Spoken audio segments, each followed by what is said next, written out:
I love what it says in Revelation 13, verse 8, where it describes Jesus as the Lamb that was slain from the foundation of the world. Think for just a moment what this actually means. It means that this whole plan of salvation that we know about was not God's plan B. It was planned from the very beginning. God was not taken off guard when man fell in the Garden of Eden. He already knew that it was going to happen. He had already made provision for it, and he had already set in motion a plan that would culminate with the cross. When Adam and Eve partook of that forbidden fruit, which was arguably the most epic failure in history, God wasn't surprised.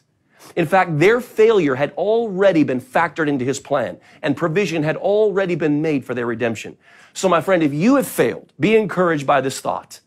Before God called you, before you were saved, in fact, before you were even born, God knew exactly how your life would play out. Before you'd even made one mistake, God took all your future failures into account.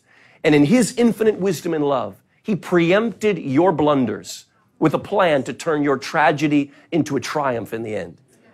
My friend, with this knowledge, you can be confident that if you are still breathing right now, it's not too late for God to intervene and restore what the locusts and the cankerworm have eaten.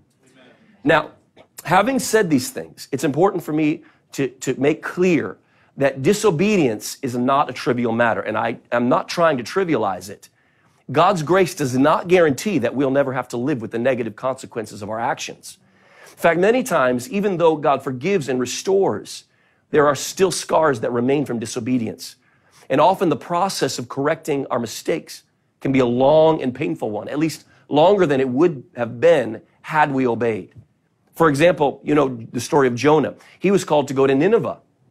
The best way would have obviously been by ship. But because he disobeyed, he chose the hard way instead. And although he did ultimately make it to Nineveh, by the time he arrived, he had been through a storm. He'd been thrown off a ship. He'd been swallowed by a fish. He spent 3 days inside the fish and then was vomited out on the beach. Yeah, Jonah made it to Nineveh all right, but the first option would have definitely been a better one. So my friend, this is a serious matter that we're talking about here. It's very important. If you've missed the perfect will of God in your life, I'm going to give you 5 steps that you need to take right away. And the first step is so simple it will almost seem like an insult to your intelligence. Stop. If you are going in the wrong direction, my friend, before you do anything else, you need to stop. Now, as obvious and as elementary as this sounds, it is a real issue. You know, if we feel we've blown it, sometimes there's a temptation just to keep going. People who are trying to lose weight on a strict diet struggle with this all the time. Maybe they were doing really good for a few weeks.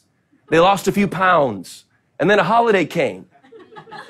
They ruined their diet for a few days in a row. They gain a few pounds back, and then rather than stopping the downward spiral, they say, what's the use? I've already blown it. They just give in and they just give up. My friend, listen, if you are on the wrong track right now, you need to realize that every day you continue on that path is a day you will never get back. Don't waste one more day or one more hour moving in the wrong direction. Stop now in Jesus' name.